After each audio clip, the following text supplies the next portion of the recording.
말씀은 예수님의 산상수훈 설교의 마지막 부분에 걸려 있는 말씀입니다. 이 말씀은 세상 속에서 하나님의 백성으로 어떻게 살아가야 할 것인가라는 그런 문제에 관해서 다루는 그 산상수훈의 맨 마지막에 기록된 교훈적 말씀이라는 차원에서 우리에게 굉장히 중요한 그러한 말씀입니다. 오늘 본문 24절을 보시면 그러므로 라는 접속사로 시작합니다. 그러므로 앞의 내용과 굉장히 밀접한 관련이 있다는 것을 보여주는 것이죠. 그럼 앞에 본문 21절 말씀을 한번 볼까요? 나더러 주여 주여 하는 자마다 다 천국에 들어갈 것이 아니요 다만 하늘에 계신 내 아버지의 뜻대로 행하는 자라야 들어가리라. 이 말씀과 오늘 본문이 연결돼서 나오는 것입니다. 지금 우리가 읽은 7장 21절의 말씀은 무엇에 대한 경고입니까? 이 말씀은 말로만 신앙을 고백하는 것에 대한 경고입니다. 입술로만 신앙을 고백하는 것에 대한 경고이죠. 주님의 이름을 부르기는 하지만 주님의 뜻에는 순종하지 않는 자들을 빗대어서 주님이 말씀하는 것입니다. 주님의 이름을 부르기는 하지만 그 뜻에는 순종하지 않는 자. 뭔가 이 말씀을 들으면 늘 좀 떨림이 있습니다. 마음이 좀 어려운 것이 있죠. 이어서 오늘 본문은 무엇에 대해 말씀할까요? 존 스토트의 표현을 빌리자면 이렇게 표현할 수 있을 것 같습니다. 순전히 지적으로만 아는 것에 대한 경고입니다. 하나님의 말씀을 지적으로만 아는 것이죠. 24절 말씀을 한번 보겠습니다. 그러므로 누구든지 나의 이 말을 듣고 행하는 자는 그 집을 반석 위에 지은 지혜로운 사람 같으리니. 누구든지 나의 이 말을 듣고 행하는 자는 이라는 이 말씀은 주님의 말씀을 듣는 것을 반석 위에 집을 짓는 지혜로운 사람으로 비유하고 있습니다. 하나님의 말씀에 순종하는 자는 지혜로운 자이다. 반석 위에 집을 짓는 자이다 라고 비유하고 있습니다. 그렇다면 반대로 지혜롭지 못한 자, 어리석은 자는 어떤 사람일까요? 당연히 주님의 말씀을 듣고도 행하지 않는 자가 어리석은 자일 것입니다. 26절 말씀을 보겠습니다. 나의 이 말을 듣고 행하지 아니하는 자는 그 집을 모래 위에 지은 어리석은 사람 같으리니. 어리석은 자는 주님의 말씀을 듣고도 순종하지 않는 자이고 그것은 그 집을 모래 위에 짓는 것과 같다라고 그렇게 비유하고 있습니다. 이 말씀을 보면 신앙은 입술로만 고백하는 것도 아니고 귀로만 듣기만 하는 것도 아니고 또 지식으로만 아는 것도 아니라는 것을 주님이 말씀하고 있습니다. 이것이 산상수훈 5장부터 시작되는 산상수훈의 결론적 말씀으로 나오고 있다는 것에 여러분 주목을 하셔야 됩니다. 아마도 우리는 늘 나는 아무것도 못합니다. 주님이 모든 것을 하십니다라는 고백에 익숙합니다. 그런 말씀도 많이 듣고 찬양과 기도에도 익숙하죠. 그리고 이것이 복음입니다. 그래서 이것을 너무 우리의 행위에 초점을 맞추다 보니까 순종에 대한 이야기가 나오면 늘 마음이 어렵습니다. 우리는 죄인이어서 전적으로 타락했고 부패했고 그러므로 온전한 선과 의, 순종을 우리가 이룰 수 없기 때문에 예수님께서 이 땅에 오셔서 우리의 모든 순종과 의를 이루심으로 그 의를 우리에게 전가하셨다라는 칭의의 교리를 우리가 배우죠. 그 칭의의 교리를 배울 때 불완전한 우리의 순종의 모습, 우리의 삶의 모습을 감추어 주는 것 같아서 굉장히 은혜롭고 위로가 되기도 합니다. 사실 그 감추는 것은 아니죠. 칭의를 받은 자가 살아가야 할 삶의 날들, 즉 성숙하고 성장해가는 과정을 말하는 것이 성화의 교리입니다. 그래서 칭의의 교리를 말할 때는 우리가 은혜롭고 너무 좋은데 성화의 교리가 나오면 좀 괴롭습니다. 우리의 삶이 그렇게 살지 못하기 때문이고 좀 더 엄밀히 말하면 그렇게 살지 않으려고 하기 때문입니다. 그래서 칭의의 교리에 자기를 숨기고 싶을 때가 많이 있습니다. 칭의의 교리에 숨는 것이죠. 사실 이것은 칭의 자체가 잘못됐다라는 것이 아니라 칭의를 올바르게 이해하지 못하는 것 때문에 그렇습니다. 칭의는 성화와 하나이죠. 분리되지 않고 구분되지 않고 하나입니다. 즉 칭의가 있다면 성화는 반드시 따라오게 된다라는 것이죠. 오늘 다시 본문으로 좀 돌아가 보겠습니다.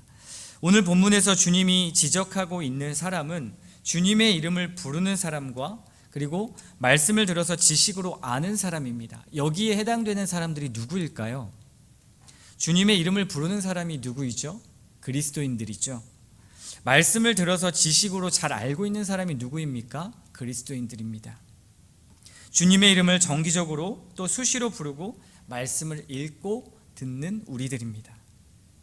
적어도 아침 기도에 나오시고 또 온라인으로 그 링크를 받아서 말씀을 듣는 분이라면 반드시 여기에 해당될 것입니다. 그런데 이러한 우리들이 종교인이 될 수 있다고 지적하고 있습니다. 예수님께서 그런 자들이 종교인이 될 수 있다. 오늘 말씀 마지막에 나오는 사람들처럼 서기관처럼 바리새인들처럼 그렇게 종교인이 될 수 있다라고 경고하고 계십니다. 말씀을 듣기는 들었고 알고 있는데 순종하지 않는 것, 그것이 바로 생명 없는 그러한 종교인이 될 수 있다라고 말하는 것입니다.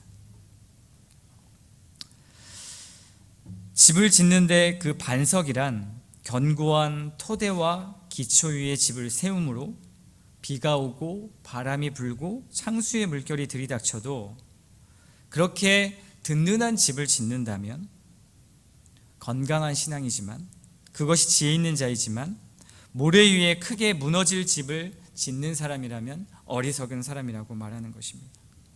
그러니까 결국 주님은 순종하는 일은 반석 위에 토대를 세우는 것이라고 말합니다. 우리의 인생의 토대를 세우는 것이죠. 순종하는 것이 반석 위에 토대를 세우는 것입니다. 여기서 반석은 무엇을 가리키는 것일까요? 반석 많이 들어보셨죠? 바로 우리 예수 그리스도입니다. 마태복음 16장 18절 말씀에 보면 이렇게 예수님이 말씀하십니다. 또 내가 네게 이르노니 너는 베드로라. 내가 이 반석 위에 내 교회를 세우리니 음부의 권세가 이기지 못하리라. 여기서 예수님이 말씀하실 때 이 반석이 예수 그리스도입니다. 그리스도라는 반석 위에 교회를 세운다라고 주님이 말씀하는 것이죠. 고린도전서 10장 4절에도 이렇게 말씀합니다. 다 같은 신령한 음료를 마셨으니 이는 그들을 따르는 신령한 반석으로부터 마셨음에 그 반석은 곧 그리스도시라. 반석은 예수 그리스도입니다. 우리는 말씀을 대하며 스스로에게 도전하는 질문을 좀 던져볼 필요가 있습니다. 나의 삶은, 그리고 나의 신앙은 어디에 토대를 두고 있는가? 어디에 집 짓고 있는가? 라는 질문이죠. 예수님의 이 비유는 결국 복음 위에 짓느냐 그렇지 않느냐, 즉 그리스도 위에 짓느냐 그리스도 위에 집을 짓지 않느냐에 따라서 우리의 인생의 서고 무너짐이 결정된다라는 말씀을 하고 있는 것입니다. 그리스도가 토대가 된 신앙은 그리고 순종과 반드시 연결된다라는 것이죠. 진짜와 가짜를 구별하기 어려운 것은 모두가 똑같이 고백할 수 있고 똑같이 그 말씀을 들을 수 있기 때문에 그렇습니다. 하지만 그것이 구별될 때가 있죠.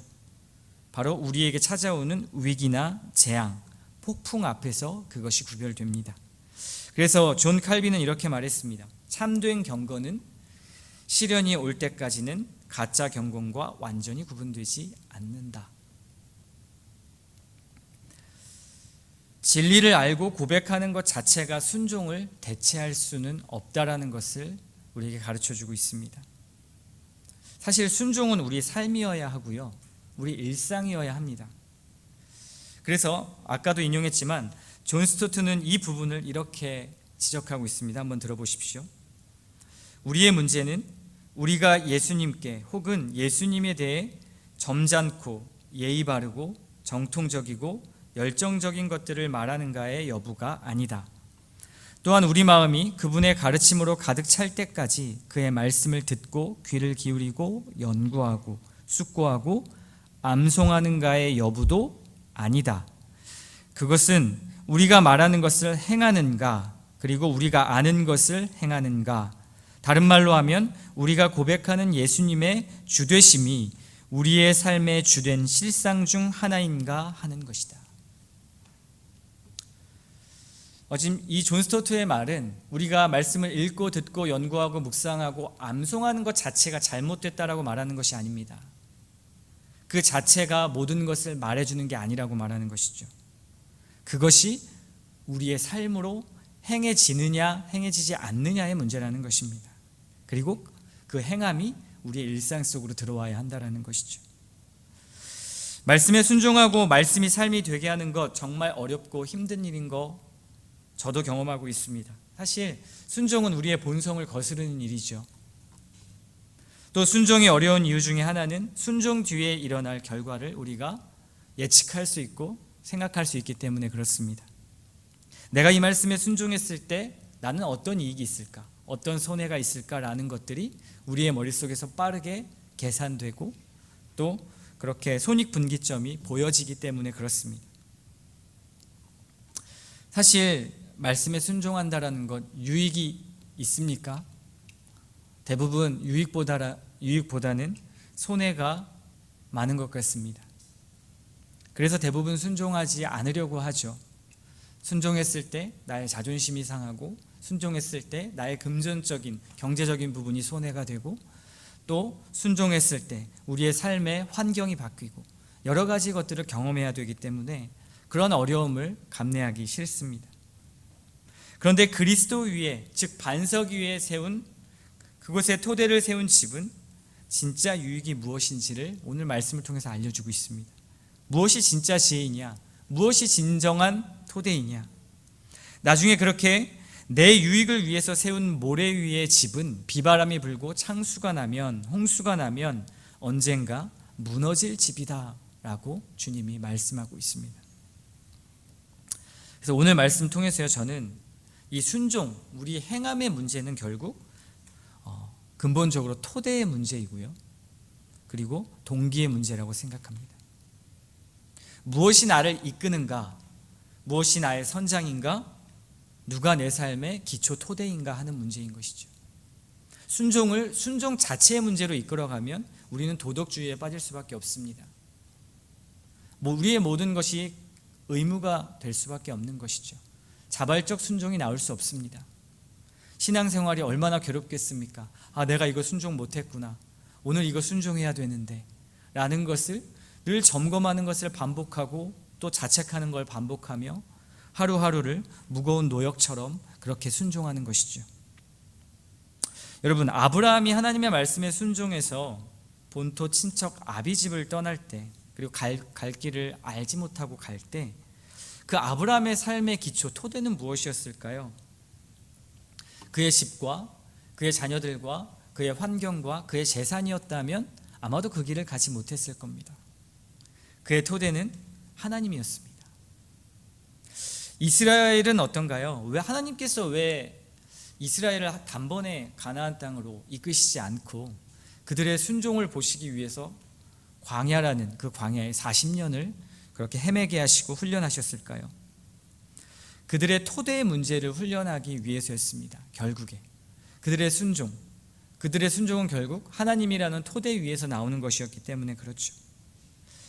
우리의 삶은 예수님을 믿는다고 해서 오늘부터 믿었으니 오늘 바로 우리의 삶이 180도 바뀌는 것이 아닙니다. 자동 반사적으로 그렇게 휙휙 바뀌는 것이 우리 인간의 본성이 아니기 때문에 하나님은 의도적으로 이스라엘을 훈련하셨습니다. 순종은 하나님의 마음을 알아가는 과정이고 그 속에서 더 깊은 하나님의 사랑을 발견할 수 있습니다. 여러분, 하나님의 말씀에 순종하고 계십니까? 그리고 순종하셨을 때 어떤 걸 느끼시고 또 어떤 마음이 드십니까? 그 순종을 하면 할수록 우리는 하나님의 사랑을 경험할 수 있습니다. 아이들에게 음식을 줄 때 가끔 모양과 색감이 이상한 음식을 아이들에게 줄 때가 있습니다. 아이들은 그거 먹으면 죽는 줄 알고 절대 안 먹겠다고, 냄새도 이상하고 모양이 이상하다고 절대 먹으려고 하지 않죠. 근데 이게 맛있는 거고 건강한 거면 부모는 주고 싶어 합니다. 그래서 이거 먹자 하면 안 먹죠. 그래서 어떻게든 먹이려고 하는데 아이들이 안 먹을 때 속상합니다. 그런데 어떻게 그 아이들이 우연찮게 그 음식을 한 입 먹었을 때 맛있어서 계속 달라고 할 때가 있습니다. 처음에는 모양도 이상하고 또 색감도 이상해서 안 먹는다고 하다가 한 입 우연히 먹고 너무 맛있어서 계속 달라고 하는 것이죠. 사실 순종해 보지 않으면 하나님의 말씀이 막연하게 머무를 때가 참 많이 있습니다. 번지점프 뛰어보셨어요? 번지점프 앞에 가면 너무나 무섭죠. 사실 저도 아직 도전은 못 해봤습니다. 그런데 번지점프를 뛴 사람들이 그렇게 말합니다. 그 앞에 서면 다리가 오들오들 떨리는데 뛰고 나면 그 뛸 때의 스릴은 이루 말할 수 없다는 것이죠. 뛰어보아야 그 스릴을 알 수 있습니다. 이스라엘이 가나안 땅에 들어갈 때 요단강 앞에서 이제 이스라엘의 진영이 이렇게 있고 맨 앞에 선두에 선 제사장들이 있었습니다. 그 제사장들이 그 출렁거리는 요단강 앞에서 제일 선두에 서서 한 발자국 그 발자국을 내디딜 때 그때서야 비로소 마른 땅같이 요단강을 건널 수 있는 기적이 일어났습니다. 만약 그 한 발자국을 내딛는 순종이 없었다면 아마 이스라엘은 마른 땅처럼 요단강을 건너는 기적은 없었을 것입니다. 사실 순종은요, 대단한 일에 관련된 것이라기보다는 우리 일상과 굉장히 관련이 있습니다. 말씀이 우리 일상에 관한 것이기 때문에 그렇습니다. 대단하게 우리가 선교를 나가거나 아니면 우리의 목숨을 바치거나 그러한 순종이라기보다는 여러분의 삶의 소소한 일들, 그런 곳에서 순종이 일어나는 것이죠. 그렇다면 그리스도를 통한 토대를 세우는 이 삶의 지혜라는 것은 바로 삶의 전제를 바꾸는 것입니다. 우리 일상의 전제를 바꾸고 일상의 토대를 바꾸는 것입니다. 그래서 순종은 삶의 패턴을 그리스도 중심으로 바꾸는 것이죠. 우리의 삶의 패턴, 환경, 그리고 모든 삶의 중심을 그리스도 중심으로 바꾸는 것입니다. 그리고 그것을 일상 속에서 훈련해 나가는 것입니다. 사랑하는 성도 여러분, 그리스도 위에, 그 반석 위에 여러분의 집을 지으시기를 바랍니다. 오늘도 그 그리스도를 바라보는, 또 그 바라봄 속에서 작은 순종을 한번 훈련해 보십시오. 그리고 그 발을 한 걸음 내딛어 보십시오. 그렇게 지어진 여러분의 집은요, 오늘 성경 말씀에서 결코 무너지지 않는 집이라고 말씀합니다. 말씀은 늘 듣고 늘 순종해가는 우리의 삶을 살지만 결국 그 말씀에 순종하지 않는다면 예수님의 오늘 이 지적처럼 우리는 종교인이 될 수밖에 없습니다. 공허한 집에 계속 집을 짓는 것입니다. 그래서 오늘 이 말씀에 의지해서 여러분 담대하게 순종하는 훈련, 그것을 오늘 한 발자국 나아가시기를 바랍니다. 그리고 순종이 주는 그 하나님의 달콤함을 한번 경험해 보십시오. 오늘도 그 순종의 훈련에 동참하는 저와 여러분 되시기를 주님의 이름으로 축원합니다.